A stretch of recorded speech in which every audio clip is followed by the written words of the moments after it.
It is the 30-day video game challenge. This has been going on the N-Europe forums. Cube started the thread, so we're going to take you through the 30 days. We're going to we'll fly through a lot of them. We'll mention our picks and a few of the forums as well for each of the days. Starting on the first day then. The first day was earliest video game memory. Cube, because he was the first guy to write down, because he did start the thread. He said his earliest video game memory was a rather obscure game called Quack. QWAK. And when he showed some pictures of this, I had no idea what it was. He says he's not even sure what he played it on, but apparently it should have been an Amiga. He thought it was an Icon Electron, but his Amiga version looks more familiar to him. You basically run around collecting keys, fruits and gems, and he remembers it being good fun and not much else. Nick, what was your earliest video game memory? Game Boy, Super Mario Land, and Tetris. They had a lot of votes for Super Mario Land as well. Yeah. I can't remember what it must have been, like 1990, 1991. I'm pretty sure I had a Game Boy before it was released in the UK, because my dad got it in Hong Kong, imported from Japan, when he was working there. And I remember he said that he got it for the boat trips across the bay, because he said they were boring and he wanted something to do. Worst decision he ever made in his life, because it basically destroyed me and made me a gaming addict by that. And now you're decision. On a podcast. Yeah. And I remember standing in classic Yorkshire family style. My dad would never let us put the big light on in the living room, because it was a waste of electricity. So I had to stand next to there was a table next to the sofa with a lamp on it, and I had to stand next to that so I could see the screen on the Game Boy, because on the sofa it was too dark. So I used to stand, just sat there playing, and after 20 minutes would say, all right, that's enough now. You can play again tomorrow. So that was my first memory. Then we got Super Nintendo for Christmas that year or the year after, with Super Mario World and Top Gear. And I remember at school we definitely had some BBC Micro games. Yeah. North or south, east or west, the test is, can you finish what you start? Take heart. Look bravely through the dragon's eye and fly. And I remember one of my friends had a Master System, and we played Sonic on that, and his dad had a PC which we played Snake on as well sometimes. But I think actually the earliest gaming memory is my next door neighbour had a NES and Mario 3, and I do remember playing that. I don't know if it was before the Game Boy or after, but I definitely remember sitting on his bed watching him play Super Mario 3 and being like, oh, this is pretty interesting. It must have been about 4 or 5, I can't remember. Wow. How about you, Greg? Earliest gaming memory? My memories are very, very hazy, actually. I think, and this is what I put as my answer, I think it is getting the Super Nintendo. It was like the big action pack one with the Scope and the Scope 6 game and Super Soccer.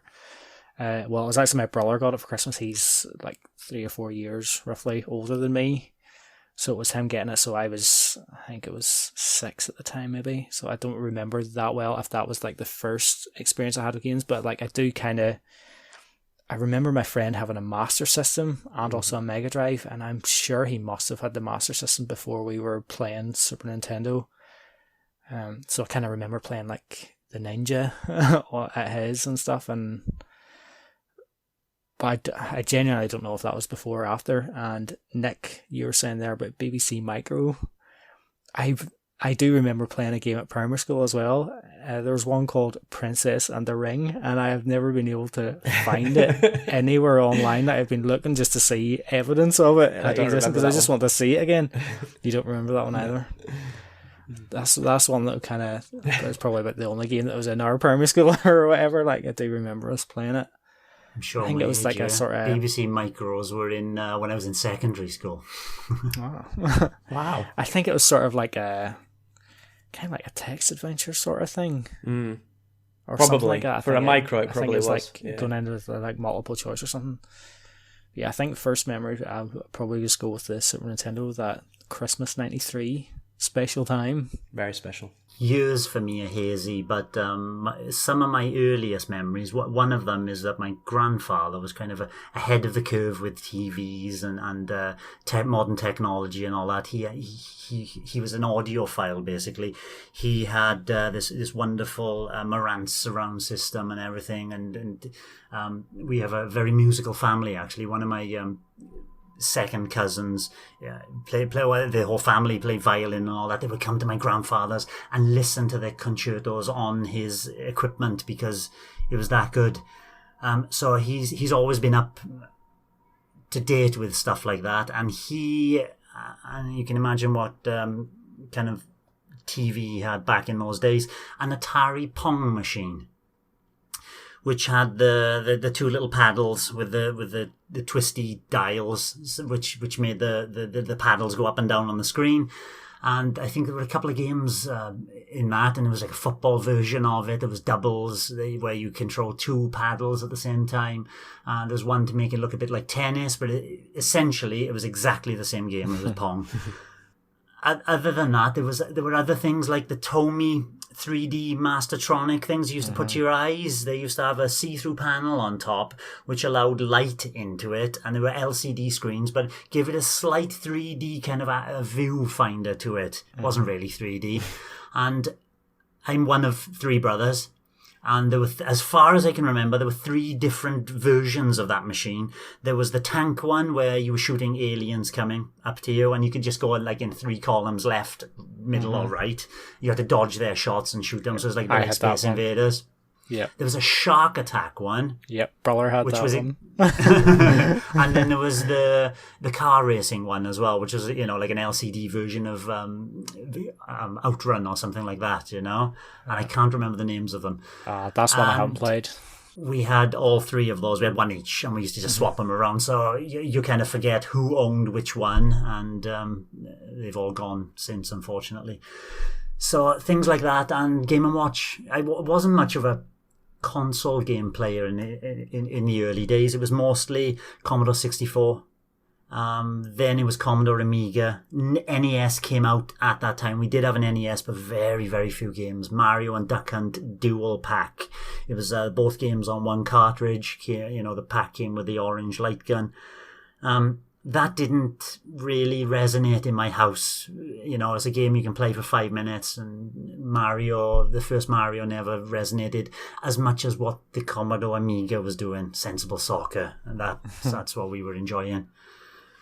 So Atari Pong was, from what I can remember, one of the earliest games I had. I always kind of forget what console it actually is, but I do remember my cousins lived in a lane up across the road from me. And I remember going up there, and it must be the oldest physical game I've ever played. And that was Buggy Boy. Doggy Boy. Was, Buggy Boy. Oh, yeah, Buggy Boy. Remember, it came on a wee cassette tape, Wow. No. That might have been a Spectrum or a Commodore 64. Yeah. I think it was probably Commodore 64. Colour graphics. Yeah, but I just remember us sitting there. You put the tape in, and then you're waiting for ages. Then I think the game, I think you're pretty much against a timer or something, really.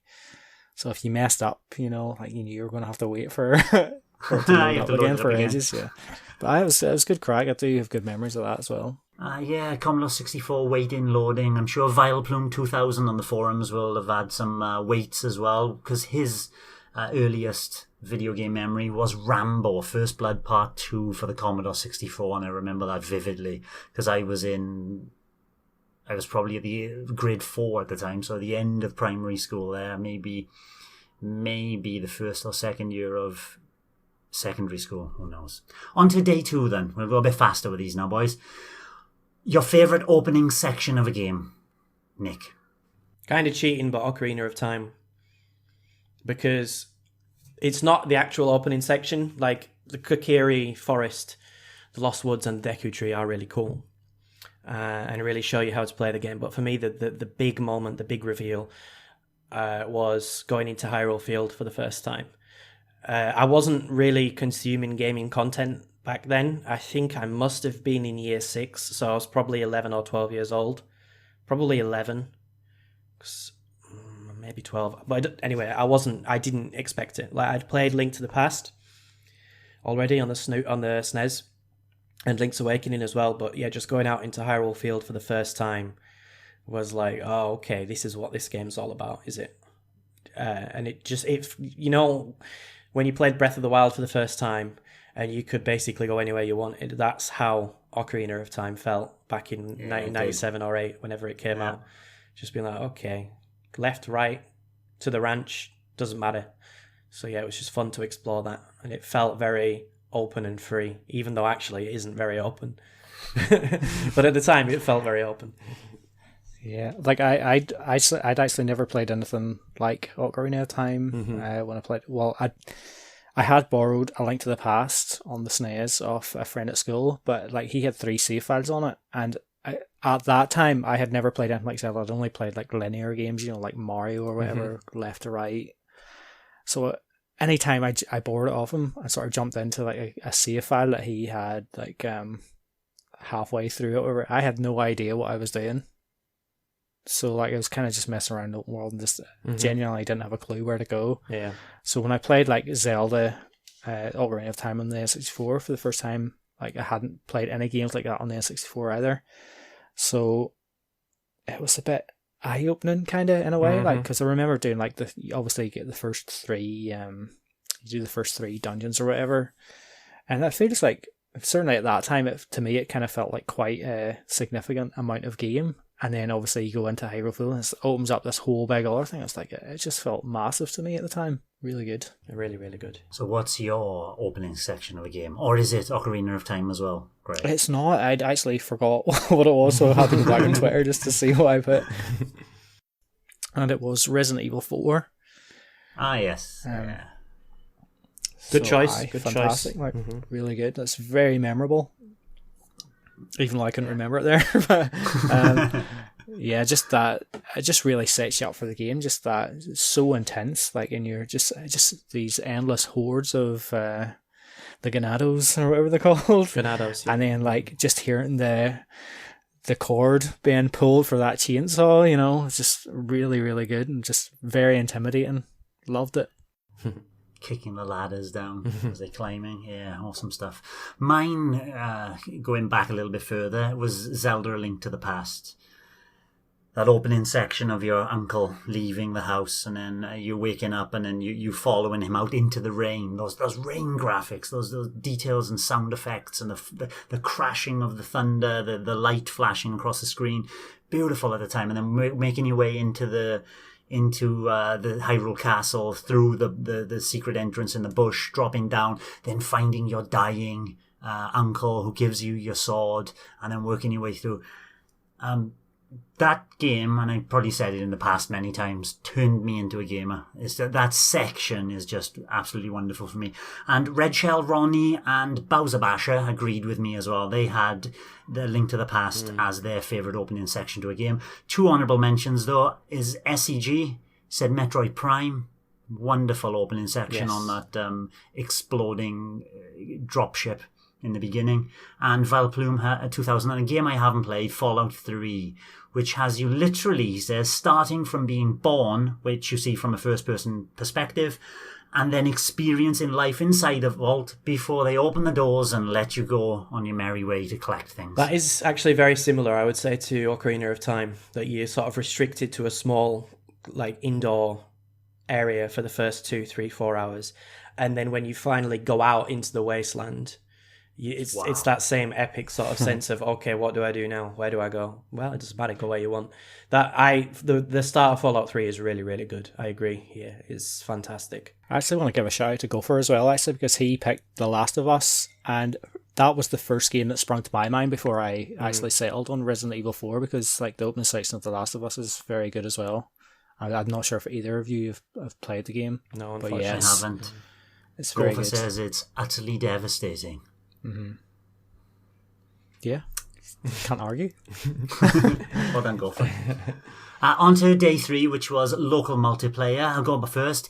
My local multiplayer was basically sharing games of football on my Commodore Amiga with an extremely close mate. We used to even run back from school on not break times, like lunch break. I'd have lunch in school, run back for the last 40 minutes of the lunch because we were only about 5 minutes away from home, and then playing sensible soccer.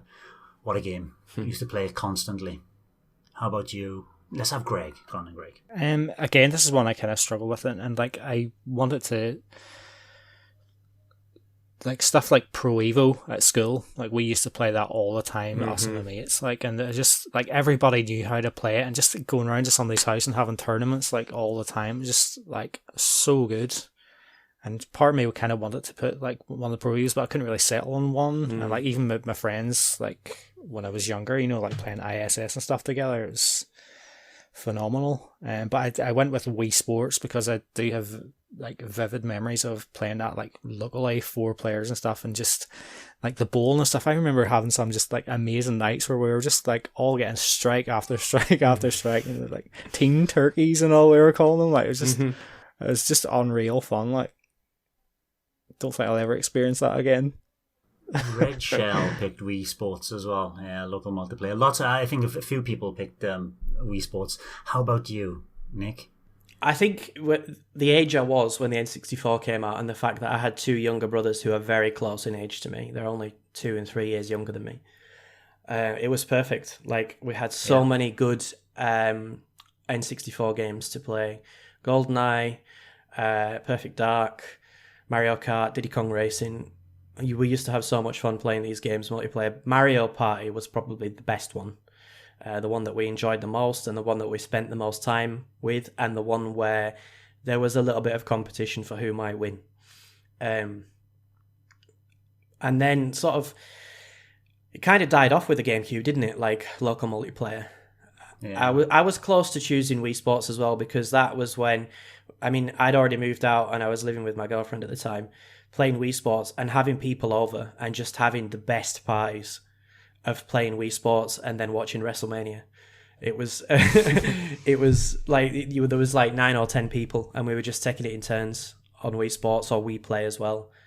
There wasn't really anything else on the Wii that had sort of the pull, local multiplayer pull that those 2 games had, but definitely remember having a lot of good nights playing Wii Play and Wii Sports, definitely. A lot of people on the forums, and Perfect Dark, GoldenEye, Wii Sports, Super Mario Kart, but Jonas, his favourite local multiplayer was Snipper Clips, which is a early Switch title. I thought it was a little bit too frustrating to, but he said his whole family got all his older uncles and aunts and everybody cheering on who wasn't playing at that particular time, and I did find it frustrating with my son. I played it with my wife, and like divorce would have been on the cards at one point, I'm sure.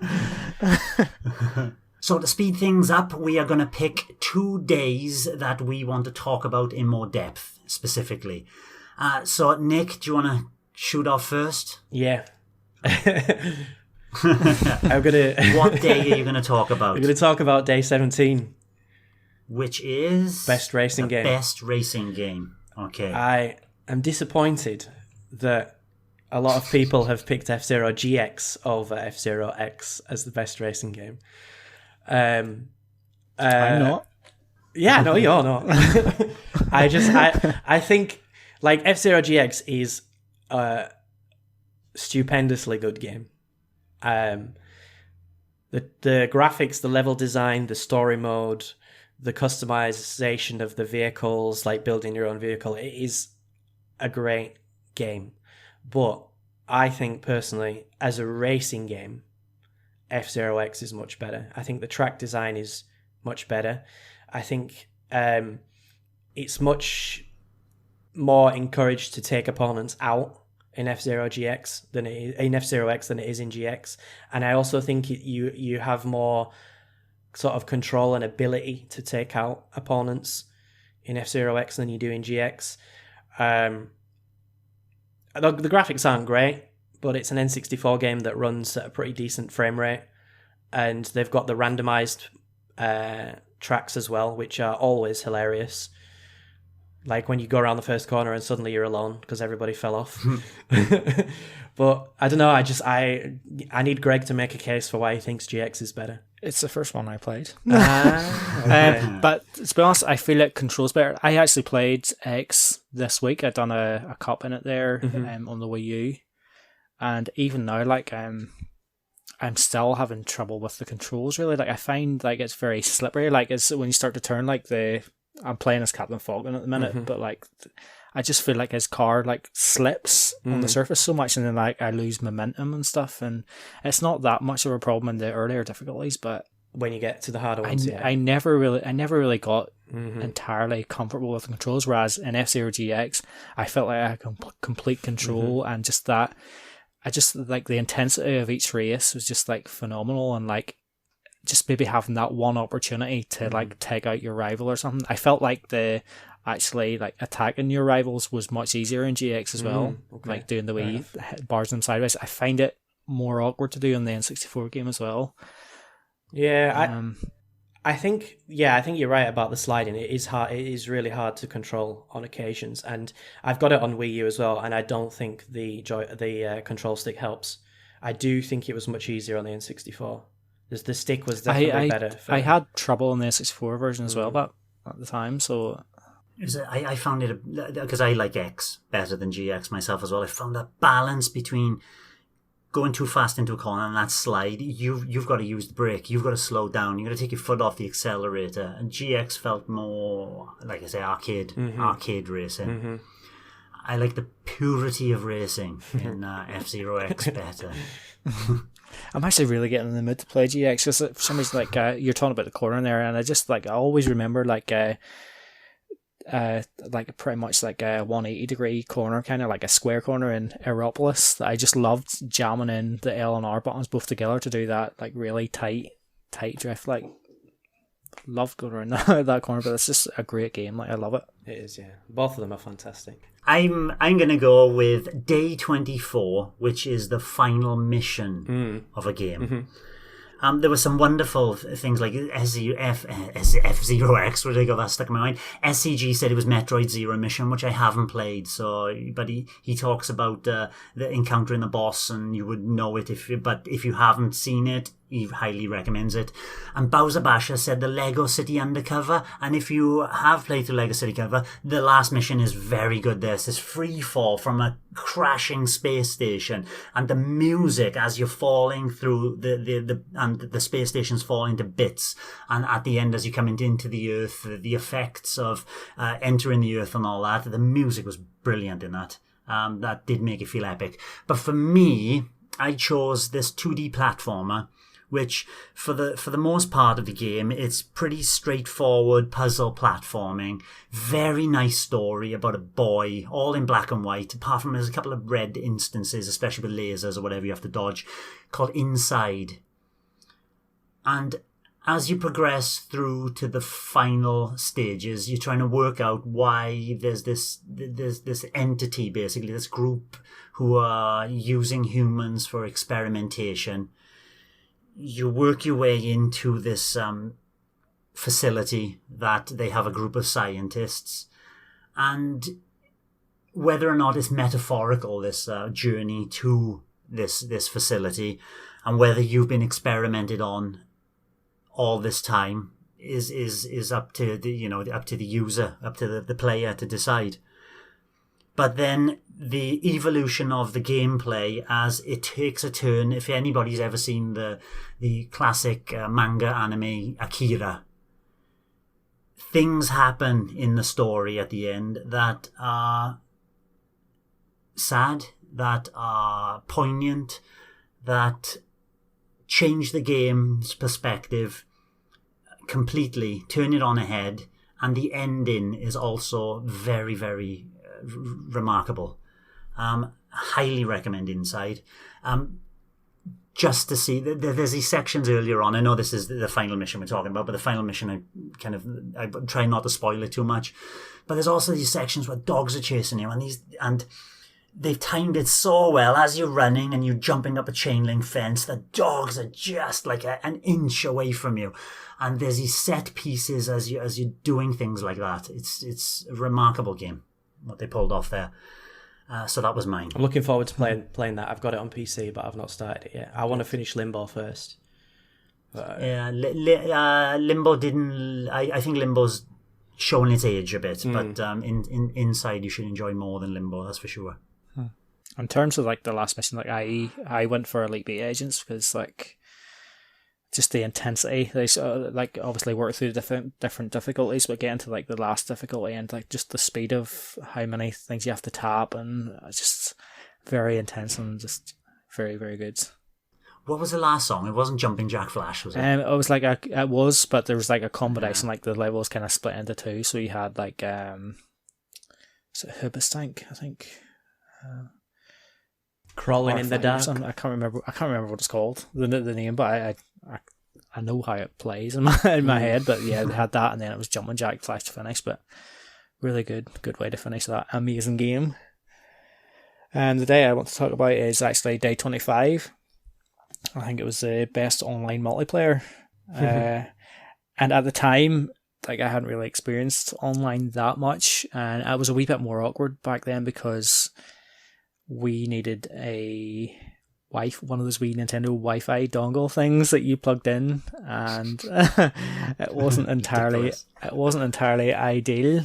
And I'm pretty sure like after every hour or so, like ours kind of like disconnected for some reason, or there was some sort of issue, so you sort of had to go up and sort of like move the mouse or something just to make sure it wouldn't go off or whatever, or do something.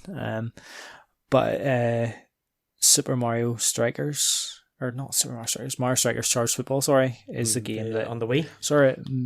Mainly introduced me to online play. Really, that's the one that I certainly probably even now probably had the most fun with ever, because like, and I'm sure there'll be people on the forum that could attest to that as well, because at the time like we done a big tournament and all, and like everybody had to pick like their own like home stadium, and they had to have like their team captain and stuff, and a lot of people on the forum had like sort of made wee signatures for everybody, so like it would show like your team name and like home stadium and all that business.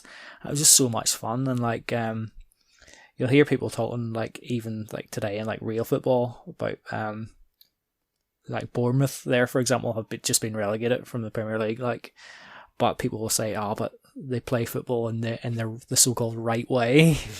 And there's a bit of that going on with Mario Strikers as well, because like there's like I felt like I played in sort of like with purity, and I got a wee bit of support for that like during the tournament, because like you obviously have all these like special moves and stuff, like the Hammer Bros, for example, they'd be able to like throw hammers down, whack somebody, and like if you charge the shot up, throw hammers at the keeper. That's all fine, but there was a few moves in the game which people didn't really appreciate. It was like with I think it was Dry Bones, like it has a wee special move, you could jump, and sometimes like people find out like a wee sort of exploit where you could like jump over the keeper and stuff and just walk into the net. Wasn't it Toad that could jump? I might be Toad, yeah. Oh yeah, Dry Bones was. He used to like do the spin, didn't he? So he would like he would like go in his shell and do like a sort of circle spin. I think into that was the normal Koopa. Oh, maybe it was, yeah. But Dry Bones did something else. And then you had Boo, like he could disappear for a wee second, and he could warp sort of behind the keeper as well. So when people were using those sort of tactics, people were getting frustrated. And I never really took the time to learn how to like do those things properly, just to like exploit the game. So, but like, it was just such a good time, like, and I kind of miss it. Yeah, I remember Mario Strikers. I remember taking part in that tournament. It was like 2009, 2010 or something, wasn't it? It was a long time ago. Yeah, it's good fun. Yeah, I made a mistake with this one. I chose Splatoon 2. I should have chosen Rocket League, but I forgot about Rocket League. Oh yeah, you mentioned that last week. I just chose Mario Kart 8 Deluxe just because it's solid. It's a game I can drop in anytime and it's fun. Mm-hmm. So, not Greg again. Nick, what's your second choice of interesting day? I'm going to do day 29. which is graphics and art style. And I can't remember what I chose for this one. Hopefully I chose Wind Waker. Let me just check. There was a lot of people voting for Wind Waker in this, as you should imagine. A couple of people had Breath of the Wild. Wind Waker got a damn Wind Waker. side. Zelda in general just gets lots of votes for graphical style. Myself, I chose Link's Awakening on the Switch. I love that. That's chibi-fied Zelda. I hope they do something in a Mario RPG or something, you know? Some other game in that style. It almost looks like a, what's it called? Wallace and Gromit. Stop motion. Like a little claymation type thing. Great Yeah. stuff. I think for me, I can't find my post, but I'm pretty sure I chose... maybe I didn't post this day. I would choose Wind Waker because just for the reason I think this is like should win this one, and I'm glad that it did. And actually was the favourite game of the forum, wasn't it, overall? Yeah. The most mentioned game. I remember the backlash, and I was part of the backlash. You know, the early days of IGN when you had to download the trailer, and it took about 6 hours to download the trailer on 56k internet. And I just remember being absolutely horrified and just looking at it. I mean, like, after Ocarina of Time and Majora's Mask, which for me was even better than Ocarina of Time, just being like, what have they done? What are they doing? What is this? This is rubbish. Like, I was probably about 15, so I was that age, you know, where everything has to look good and be cool, and like cartoons are for kids and all that stuff. And just like that, I'm pretty sure that's when I started posting on forums as well, because Zelda had annoyed me so much, the Wind Waker had annoyed me so much. I was like, what are they doing? This is so stupid. And then obviously the game came out and it was absolutely incredible. And the fact that graphical style, even today, not the HD remaster, but the original, still looks so good. I think Nintendo made an extremely risky move, because I would argue that that's when the idea of Nintendo being a kids company was really sort of solidified, was with the Wind Waker, was when people started looking at Nintendo as sort of less than Microsoft and Sony. But I also think it's what sort of made them what they are today. I think that was the game. I remember looking at screenshots of Luigi's Mansion and Mario Sunshine and not thinking, oh, this looks like it's for kids. Because, you know, Luigi's Mansion had all the effects, like the sort of like the lighting effects, the particle effects and stuff. Super Mario Sunshine had that sort of, you know, the blurry distance where you could see the sort of sun waves. So even though it was kind of still cartoony, they still had like really sort of modern technology, like modern developments in sort of like new features in graphics and stuff like that the other consoles were also doing. But Wind Waker was the one where it was kind of like the move away from sort of realism, I suppose. And I remember looking at those like smoke clouds that would come around the enemies and just thinking, what is this? Why are they doing this? Why not just have real smoke? But no, what a move. Definitely the right choice. And I think the best looking game actually is probably Skyward Sword. I think it is a better looking game. It's a shame that it's not in HD, but I think Wind Waker deserves it just because it kind of still looks great today. The HD version looks even better. And I think it just put Nintendo on the path that they're still on and sort of broke them off from Sony and Microsoft. And it was a big risk, but I think they've been proven right in what they've done. Yeah. What about your choices? I felt way ahead of the time, like, because I was kind of with you, like we were probably similar sort of age, like, and I remember like Nintendo didn't really have that many sort of like realistic looking games or anything back at the time, and like I was pretty much the only sort of Nintendo fan like in my group of friends or whatever. So like seeing that one of Nintendo's more realistic looking things was becoming cel-shaded, I was like, I find it really awkward. Like obviously looking back on it, like it was a phenomenal game. Like, and at times I think it's actually my favorite Zelda game. Yeah. But even at the time, just seeing it the first time, you sort of thinking like, what are they doing? Like, Like you've given your console like a handle and stuff to carry about. It's purple. Like you sort of like, as much as I love their games and stuff, it's like you're not really like you're not helping yourself. The cool factor here. Yeah. But phenomenal. What about you, Lee? What day are you going for? I'm going to go for, and this should be a quick one, and I want to mention a few other people's choices here as well, is day 16. The most interesting collectible. And the only reason I'm going for this is that working my way through Doom 2016, there are Doom, like chibified Doom figures that you collect, that you fist bump at times as well, and they play the Doom original classic Doom sound excerpt, which is etched in my brain. I couldn't sing it at all, but anyway, I want one of those. And apparently you can buy them, but I don't know where from. Mm-hmm. Yeah. I just want one just standing there. It's just, I don't know why, it's so perfect. And in one of the other categories, it's like one of the days as well, I think it was Bowser Basher had mentioned that Doom 2016 was one of his favourite endings, the ending credits. And that chibi kind of Doom figure appears in the ending credits a lot as he's been attacked by certain characters and demons in it.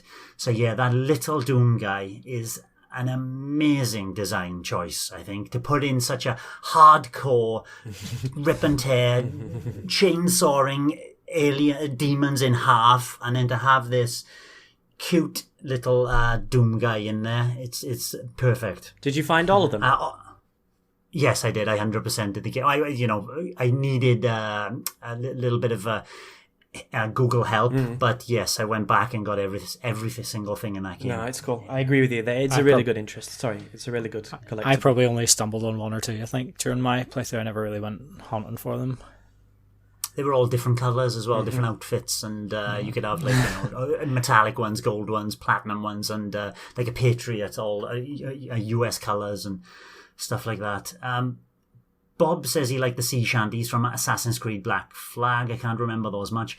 And Mandalore, this is the last one I'm going to mention, is the Dempa Men. I played a little bit of this. I can't remember if it was on a demo. They came by wave, and you collected Dempa Men as you do collect Pokemon, that kind of thing, to use in your team.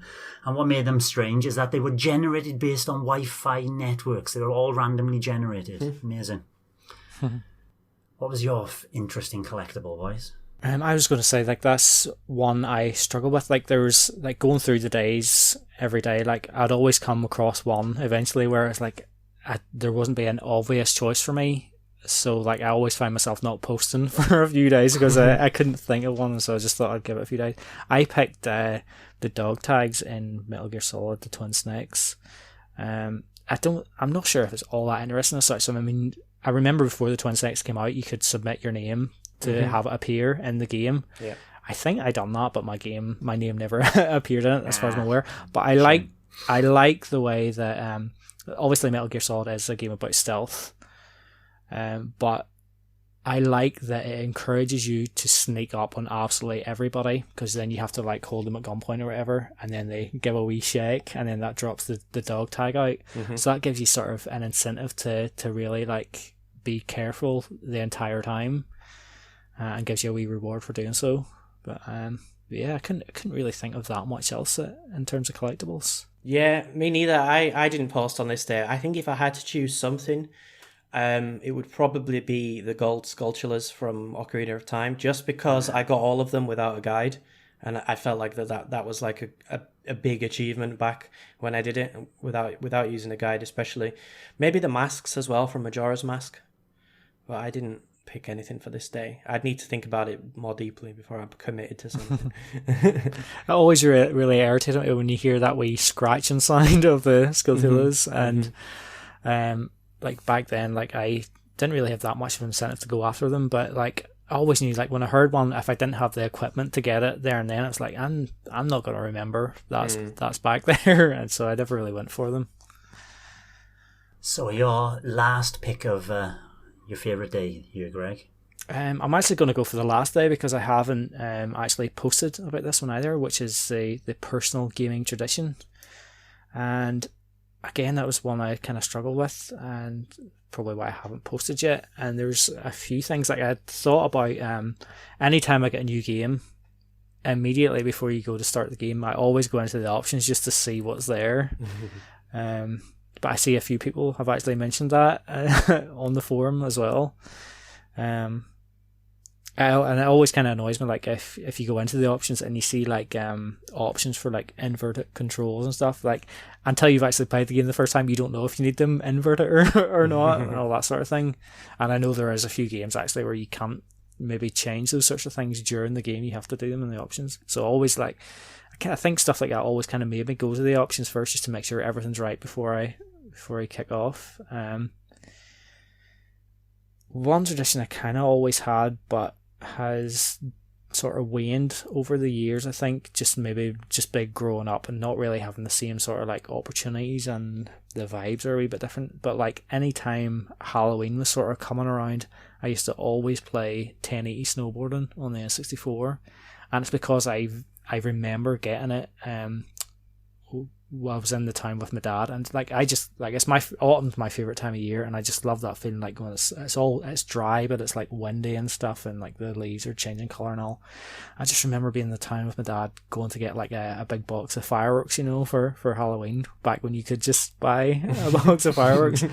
But that day I also nipped into game and got 1080 snowboarding, and I just always associate that game with Halloween for me, because I just remember one night just playing it for a bit and then going out to let the fireworks off and stuff. So like anytime the autumn atmosphere is sort of in the air, it's like I'm ready for a bit of 1080. But I also kind of include Tony Hawk's 3 in that as well a wee bit, especially like maybe going around Suburbia, if you've ever played that game, with a wee bit of Alien Ant Farm going on or whatever. Like but it's not something that I've really stuck to over the last few years, because I never really get to absorb myself in that sort of vibe anymore. It's just with like having children and stuff. It's different. I kind of miss it. Come to Taiwan, Greg. You can get fireworks anywhere. as we'll attest, every week is something going on.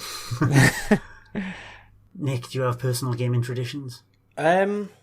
I would say I don't really look at the options, but I always do put subtitles on, like Waka Junior. I don't know why. I hate subtitles on films and TV shows, but for games I always have them on for some reason. I don't really know why that is.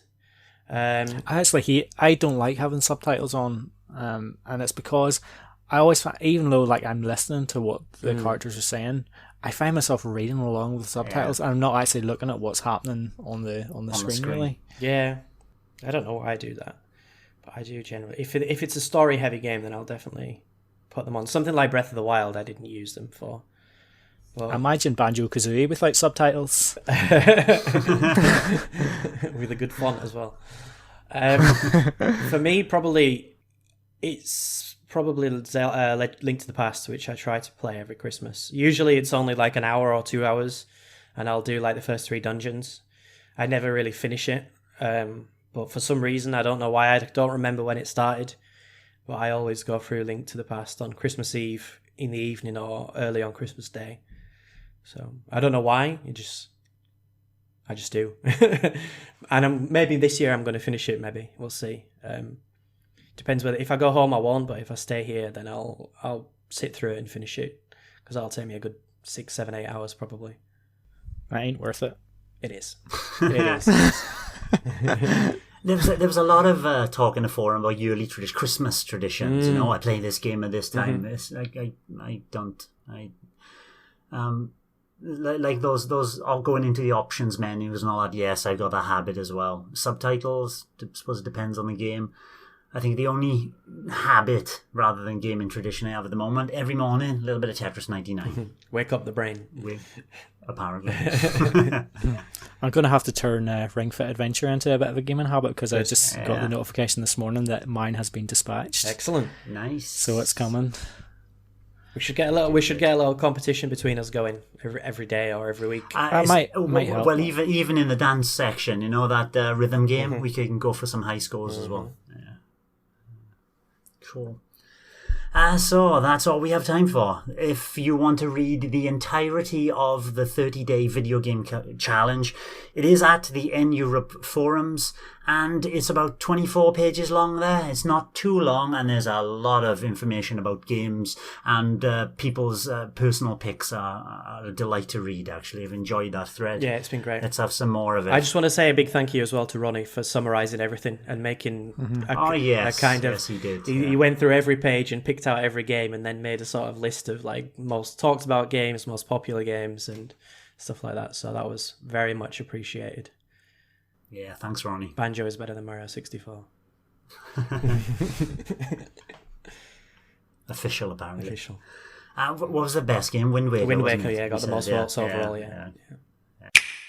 Thanks for watching, and don't forget to hit the subscribe button and give us a like if you've enjoyed our content. You can also check out our other great content on Twitter, Facebook, Instagram, and the N-E Café podcast from all good podcast providers. Just follow the links in the description below.